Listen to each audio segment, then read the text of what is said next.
Daniel Karp right here. He is a NatureNet fellow, as is Joanna Nelson. They are NatureNet fellows, which is basically a really interesting interdisciplinary fellowship that goes on between Stanford, UC Berkeley, and the Nature Conservancy. Is that wrong? Not technically UC Berkeley. Okay, not technically UC Berkeley, but Stanford and the Nature Conservancy. And what they're doing is some really interesting interdisciplinary work, which is very much locally based, just down the road, involving the Salinas River. And they're going to be talking to that to you today. There is a structure to this seminar. They will do a traditional talk. We will then do a Q&A, as normal with seminars. There will then be a discussion that we will have afterwards. They will pose questions to you, which our blue liaisons will facilitate for you. You only get dessert if you stay for the discussion, and more beer. So please do stay for that. We'll then do a report back on that discussion, and then Danny and Joanna will have some information about, they're going to talk a little bit about careers and their career story to kind of talk about the NatureNet pathway. Okay, so I'm going to turn this over to you. Thank you very much for coming this evening.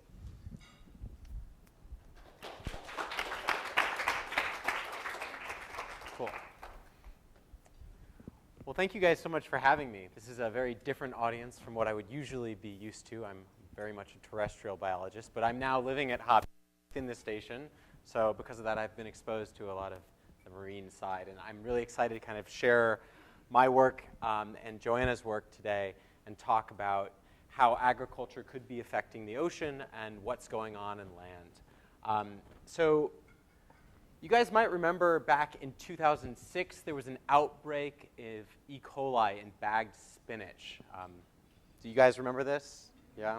Okay. It made national news. More than 200 people got sick. 5 people died. The outbreak was traced to some bagged spinach from Dole, and that in turn was traced back to a farm in the Central Coast, actually one of the farms we work on. And throughout the farm environment, they found that originating strain, and they found it in the waterways, and they also found it in the feces of cattle and in wild pigs. Now, cattle are the primary disease vector for pathogenic E. coli. E. coli 0157 was the strain that caused this outbreak. In fact, up to 30% of feedlot cattle now shed the disease, even though it just originated. It came out in the early 1980s. But despite this, because it's been popping up in wildlife every once in a while, this led industry to put a lot of pressure on growers to do everything that they could to stop allowing wildlife from getting onto their farm fields. So we saw this big transition in agricultural practices happening right in our backyards in the Central Coast. We saw things like rodent traps going up throughout the Central Coast, these PVC things you'll see if you drive down the road, and inside of them will either be snap traps or very often rodenticides too, so poisoning and killing the rodents. We also saw a ton of fences going up at considerable costs to the growers and impeding some wildlife movement patterns. Much of the Salinas River is now fenced for this reason. And most critically, from our perspective, there's been a ton of removal of any kinds of natural habitat that have been surrounding the farm fields. The rationale for this has been twofold. First, the idea would be maybe the wildlife wouldn't move on to the field if the habitat around it wasn't there. And second, maybe by removing the habitat, they could actually track the wildlife from coming onto the field by looking for the patterns in the bare ground along the edges. So I put together a quick little analysis just looking around the agricultural field. So 50 meters around all agricultural fields in the Salinas Valley. And you can see that the amount of bare ground has increased by close to 30% around that agricultural field from 2005 to 2012. And concomitant with that has been a 10% decline in riparian vegetation and a 10% decline in other types of natural habitat. Now, this hasn't been strictly regulated. This is mostly done because the buyers will send out auditors to the growers, and they'll tell them, you have to do these sorts of practices, and if you don't, we won't buy your product. So they face losing all of their sales. So really, really big pressure to do so. So lots of habitat is being removed. And today we're going to explore two kind of interrelated questions. First, does removing that habitat actually mitigate pathogen risks? Surprisingly, there's been no scientific work to suggest that it has or hasn't to date. And then second, we're going to explore some of the consequences of removing that habitat. And I'm going to be talking a little bit on the terrestrial side about the control of insect pests, so that kind of critical economic ecosystem service. And then I'm going to be passing it off to Joanna to be talking about water quality, and that's where we'll get into that land-sea connection. And the kind of land-sea connection that we're going to be talking about today is kind of following this trajectory. So the agricultural practices that we see are things like applying fertilizers or removing this habitat, which can cause these really big nutrient spikes and in turn algal blooms and fish kills as we move towards the ocean. So if we look right over there in the Old Salinas Channel of the Elkhorn Slough, we could take a look at nitrates over the last several years. And you can look at the EPA drinking water standard, and the y-axis is a logged nitrate, and you can see we're several orders of magnitude above that. Elkhorn Slough has some of the highest nutrient concentrations in the United States and some of the most variable as well. And there's been some indications that this has been linked to the extirpation of a lot of fishes here. There was one study that came out that said there's been a local extirpation of 59% of fish species. So there is a strong land-sea connection particularly here. That is, if removing habitat has any effect on nutrient loads, which Joanna will talk about. So I'm going to start off with the habitat removal affecting pathogens and the consequences for insect pests. And Joanna will really focus on the effects of habitat removal on water quality, and then kind of have a broader discussion about the land-sea connections and some of her work. So does removing habitat actually affect pathogenic E. coli? How could we go out and answer that question? One of the things that I was able to do after a little bit of coercing was working with industry to get access to some of their data sets. Now they're sort of mandated to test as much of their products as they can. One data set that I had access to was about 240,000 pathogen tests on fresh produce across 82 farms in the Salinas Valley, and then also in the San Juan Valley and in the Pajaro Valley as well. So these pathogens tests started in around 2007, right after the outbreak, and have continued all the way to the present. So the first thing that we could do is we could just ask and see if any of these practices are producing the results we want, or is the frequency of pathogenic E. coli going down over time. And in fact, it isn't, not at all. In 2007, we were seeing levels of pathogenic E. coli, that's enterohemorrhagic E. coli, at around like 0.1%. But you've seen an almost exponential increase in pathogenic E. coli in this data set in California and in Nevada. And that's very different from some of the other farms that are in this data set. So outside of those 82, I have access to other farms in Chile and Mexico and in Arizona. And you can see E. coli has been sort of flatlined here. So that's our first indication that maybe some of these practices aren't working. Well, it doesn't look like they're working. And we're still in this sort of outbreak situation. So that's right now, this is saying that about 2% of all of the samples of lettuce that they're testing are testing positive for pathogenic E. coli. So wash your lettuce. So let's ask ourselves a little bit more concretely here whether removing habitat could affect these pathogen levels. And so the first kind of analysis we could do is we could just take our 82 farms and ask what's around these farms. And do the farms that have more habitat or more cropland or more rangeland surrounding them, do those farms have more habitat or have more pathogenic E. coli? So you could draw a buffer radius around a farm. Let's make it at 1.5 kilometers, but we could try at a variety of spatial scales, and most of the results I will show are consistent across whatever spatial scale you use. We compute the amount of habitat in that buffer radius, and then we compare that to the amount of E. coli. And when you do this, you see that the amount of cropland around a farm is not a very good predictor of how much pathogenic E. coli there is in lettuce. There is a slight decline the more cropland you have, but it's not really significant. What is significant is that the more rangeland you have around the farm, the more pathogenic E. coli you find. And when we go and look at our riparian or other types of natural vegetation, you see absolutely no relationship. So this is reflecting the idea that cattle are the primary disease vector of E. coli. And so for that reason, we do see this effect, and it has been seen elsewhere, where the more rangeland, the more cattle you have, the more E. coli you have on the farm. And yet, no relationship with any types of these natural habitats. So the second thing I did was try to generalize these results and look beyond this one data set. We could argue that maybe it's just on lettuce or it's a subset of these 82 farms. So I got access to a different data set of generic E. coli. So this is not the pathogenic E. coli, but it ostensibly should correlate with pathogenic E. coli, but in waterways. So this is in well water, in irrigation water, and in streams throughout the Central Coast. And this is at 376 sites and about 7,000 tests that have been going from around 2011 to the present. And you can see that the trends in these graphs did not change at all. Again, we see a strong, significant effect of having more rangeland increasing generic E. coli in water, and really no effect of cropland or riparian areas or natural vegetation on generic E. coli.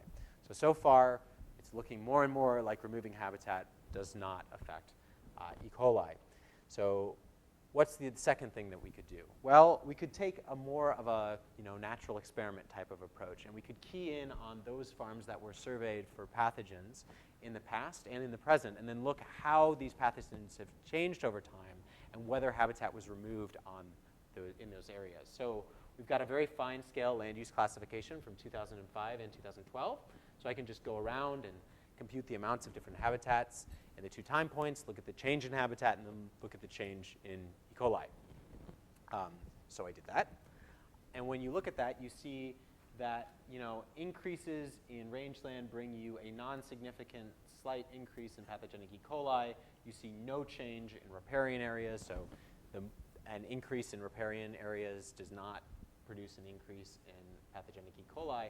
But really interestingly, on the far right, or I guess, yeah, on your guys' far right, when you start removing that natural habitat, you actually see an increase in pathogenic E. coli, and that is significant. You'll notice that it's largely driven by that one farm in the upper right-hand corner, and it is not as significant if you remove that farm. But it's definitely telling us that removing the habitat isn't going to be doing any favors for mitigating the pathogens, and if anything, there's been several studies to show that these sorts of grassland or vegetative buffers could actually start sequestering some of these pathogens and reducing these pathogen loads. So what about other types of pathogens? Well, we also in this data set have access to looking at things like salmonella, and you can see if I'm just extracting the slopes from those previous graphs so I don't have to go through them all again. And you can see really there's no effect of any types of like landscape level effects on salmonella. Certainly not for natural habitat or riparian habitat or rangeland or cropland. And if we look at the change in salmonella and the change in habitat, you also see no significant results.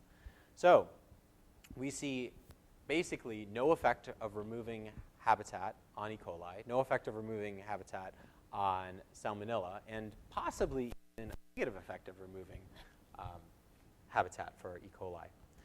So it's looking like so far that balancing livestock production and produce production is going to be the true challenge here, not necessarily conservation practices like maintaining patches of habitat near your farms. So what is it then that we're going to be losing if we start removing habitat all over the place? And the dimension, the ecosystem service that I'm going to key in on, as I said, is on the control of insect pests. The idea being that a lot of the predators of insect pests rely on that habitat to complete their life cycles, for hibernation, for alternative food resources. And so having that near your farm might bolster up the predators. The predators then might go eat the pests, and then the farmers might benefit. So over the last several months, since February, I conducted a study on 31 farms throughout the Salinas Valley, the Pajaro Valley, and the San Juan Valleys again. And basically, we planted lettuce. We grew a lot of lettuce. And we monitored lots of different types of insects on these plantations to try and see whether the ones that were kind of near a bunch of riparian areas or natural vegetation like those farms on the bottom, whether those had more pest control than the farms at the top, the ones that were kind of in the middle of these vast agricultural areas. So we did things like using pitfall traps and pan traps and then harvesting whole lettuce heads and washing all the insects out of them, and then just identifying as many of those insects to a family level as possible. We did it to a family level so that we could know which ones are going to be the pests and which ones are going to be the predators to get to that functional point. So what do we find? Well, it looked like having more natural habitat or riparian habitat increased the richness of insects, so more different types of families, and that was significantly so for natural habitat. And for insect abundance, we saw the opposite, where having crops increased the abundance of insects. And so the upshot of both of this is that if you think about the predator-to-pest ratios, this is kind of the most important thing that you're thinking about from a pest control standpoint. You want more predators relative to pests. You see that there's a significant decline in that ratio in cropland, which means that we're getting really abundant pests at the expense of the predators when you have lots of cropland around the farm. Does that make sense? Cool. So that's our first indication that pest control could be declining if we're removing habitat. So the next thing we did was we did an experiment. We wanted to see whether these differences in abundance would actually translate to pest removal rates. And so the kind of experiment we did was an exposure experiment where we had 3 different treatments. We would go out to fields, we would choose lettuce plants, and we would clear all the insects off of them. And then we would stock them with 50 aphids to begin with, the potato aphids. And so we have this treatment on the far right where we stocked it with some 50 aphids, and then we closed it off so that the aphids could increase over time, over 2 weeks, and they would not be exposed to predation at all.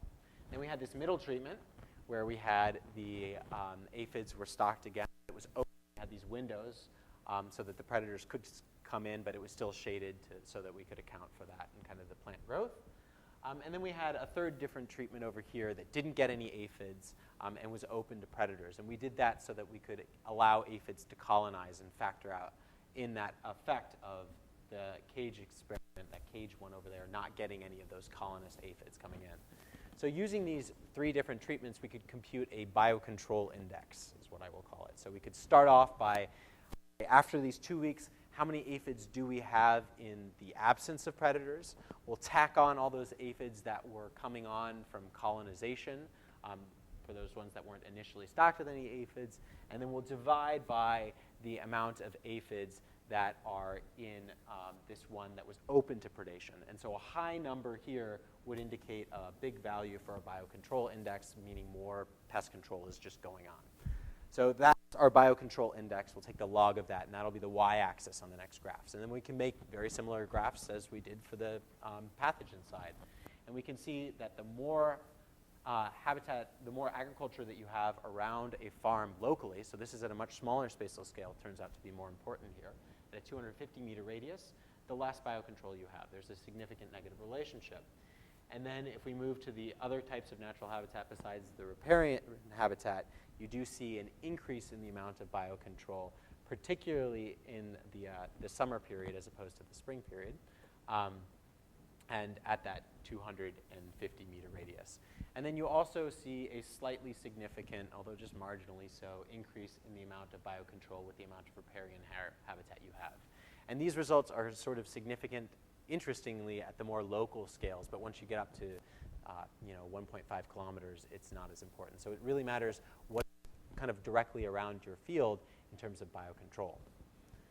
So to kind of sum up before I hand it on over to Joanna, on the terrestrial side, I've seen no evidence so far that removing habitat mitigates pathogen risk, but there's ample evidence that conserving habitat bolsters at least one valuable ecosystem service. And so I'd like to say kind of one thing in terms of the policy relevance of this before I hand it over to Joanna, and that's that in just the next month, the produce rule of the Food Safety Modernization Act is going to come out.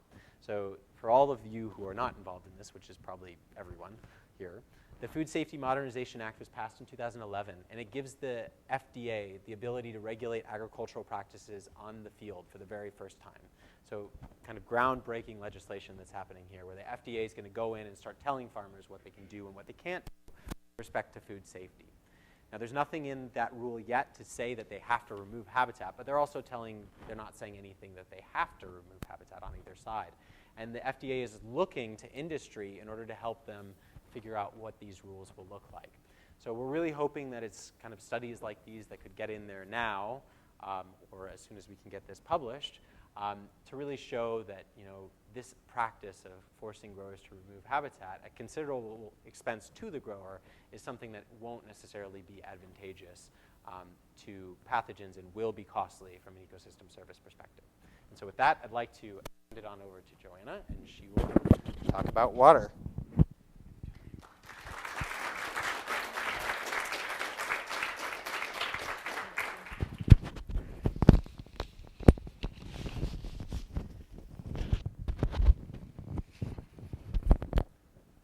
Great. So I'd like to thank Danny for setting that up, and just want to say hello to, I'm Joanna, as you know, and I was in the Marine Consortium as a PhD candidate at UC Santa Cruz, so it's fun to see this continuing and being really valuable for other people. So Danny had a really good cascade of let's talk about water quality and the saliness and then the land-sea framework. I'm going to start actually with the land-sea framework and then finish with it as well. So this is what I think about is a cross-section of headwaters to the sea. So I like to think about native plant ecosystems all the way along this. Headwater forest, for example, if this is the California Coast Range to the ocean, I'm thinking about redwoods, other native plant ecosystems and forests like the oak savanna, riparian vegetation, and including working lands, agriculture and ranching lands, particularly best management practices on those lands.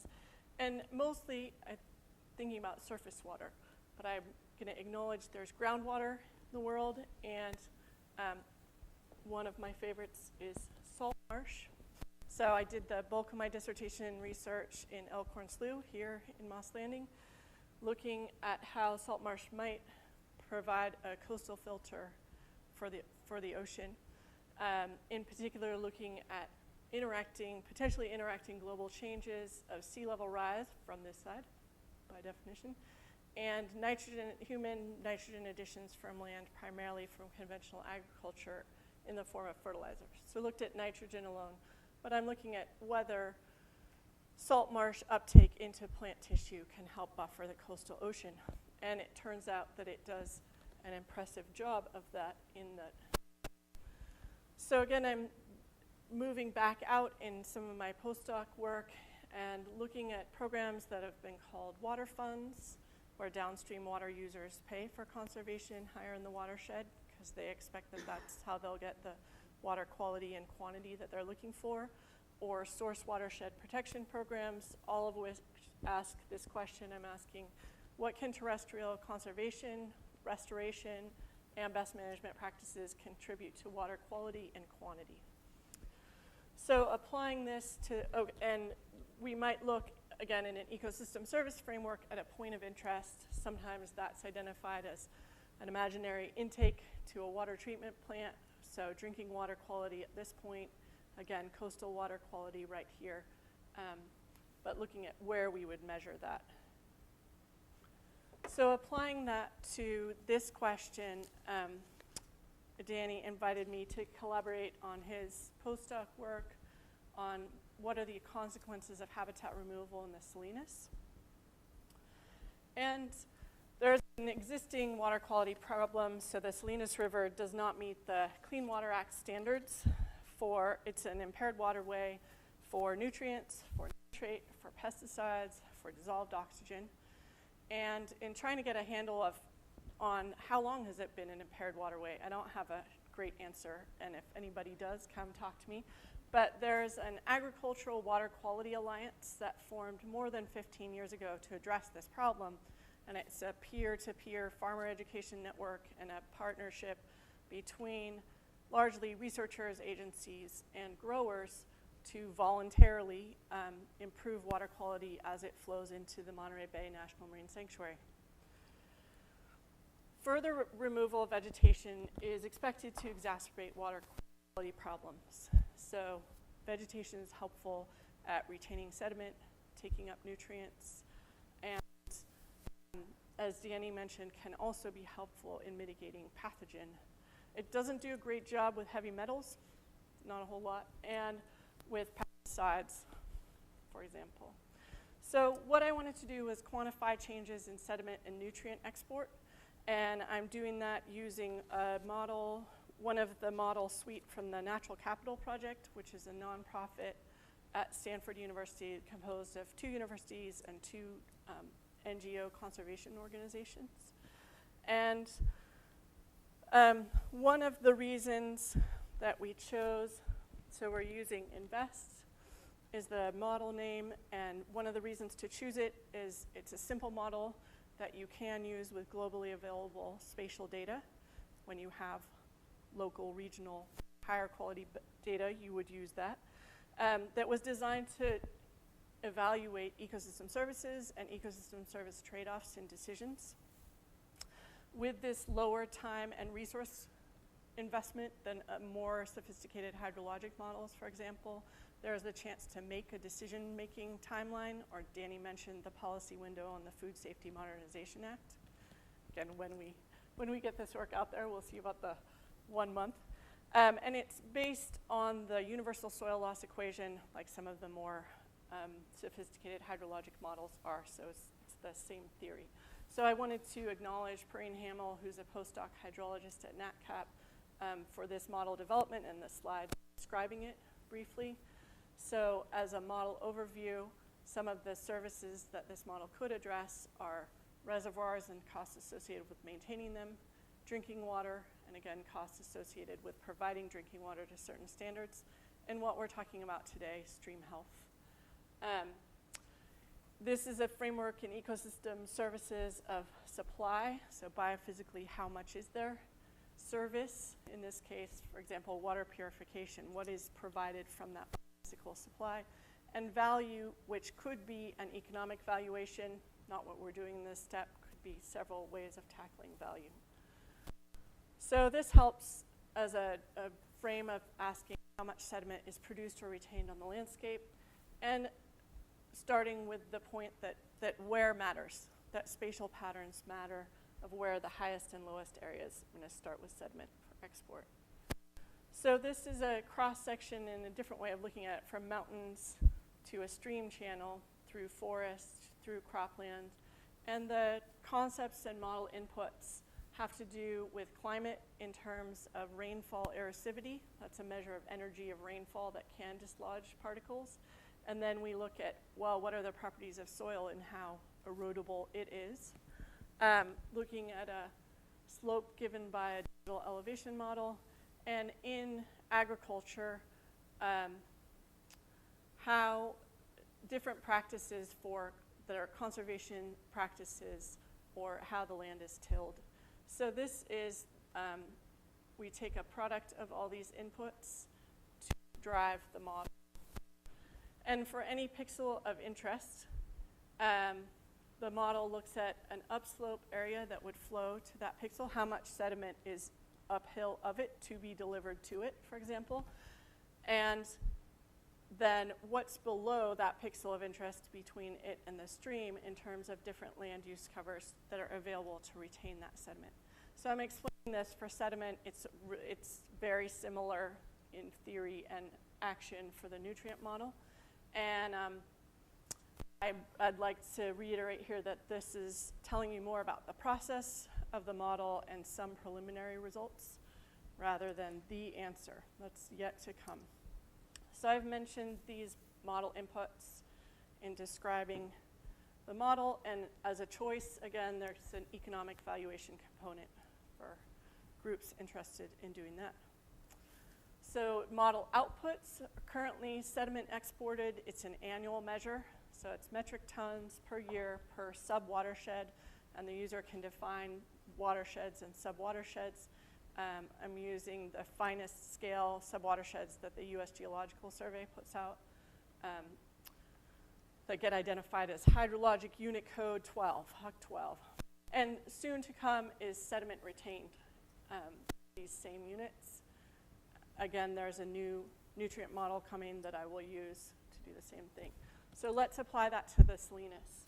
The only inputs that change to compare what happened pre-disease outbreak and post are, in one data set that I have, the National Land Cover Database, 2006, which is the year of the disease outbreak, versus land use in 2011, which is the closest we get to current. And Danny mentioned some high resolution data that we'll see again that is even better. So with these preliminary results, the majority of sub-watersheds, 61% of them, are exporting more sediment after food safety reforms, which is what we'd expect. Get rid of habitat, have a lot more erosion and delivery to the stream. This is a difference in sediment export, where any negative values, again, imply that there was greater sediment export in 2011. And then the next step that we want to take, and that I am going to, is going from a 30-meter resolution, so I have pixels that look like squares that are 30 meters on a side, to really high resolution mapping that Danny worked with the Nature Conservancy to solicit. And then from this is what happened between time 1 and time 2 to scenarios. Danny mentioned, what is it about land use change specifically?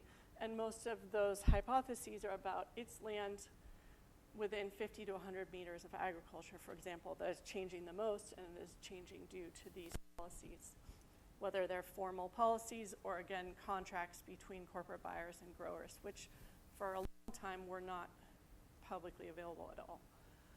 So I'm just going to point out, this is the higher resolution land cover. This is the next step, is to run the model with these data, and I'm working with the Nature Conservancy trying to figure out, okay, this is the finest scale subwatersheds that the Geological Survey has. I'm going to need something finer to get any meaningful results, to get enough subwatersheds to have anything to say about this. And the one land use I'm going to point out is agriculture down the middle of the valley. So again, we'll be running scenarios of, okay, let's look at distances 50 meters away from agriculture or 100 meters and explore the change there, because that's what our hypotheses are about. So in terms of take-home messages, back to this headwaters to the sea schematic, looking at the effects of removal, Danny's presented a really clear story in which there is no benefit of the practices intended to improve food safety, but there are detrimental impacts on ecosystem services, especially on crop pests. Again, I have preliminary on-the-way results rather than the story, but with what I can provide with model outputs of annual sediment or nutrient load can inform targeted conservation that the Nature Conservancy is really interested in. Where are the places where the subwatersheds to target for management practices to retain sediment and to retain nutrients? And this, with the model outputs, again, it's appropriate to talk about annual loads. So I'm not going to take it to predicting in-stream concentrations of any of these, of sediments or nutrients. They certainly can calibrate these models with observed data and go back and forth, but the idea, again, is let's look spatially at where there's the highest ecosystem service of sediment or nutrient retention and where there's the biggest disservice, place to go first for conservation of export. So if the Salinas River is not meeting standards for what are called beneficial uses in the Clean Water Act, and it is not, this is the wrong direction to go. So removing riparian vegetation. So in one study, and Danny's referred to some of this, riparian vegetation was defined by a manual for California vegetation and was within 400 meters of the stream of the Salinas.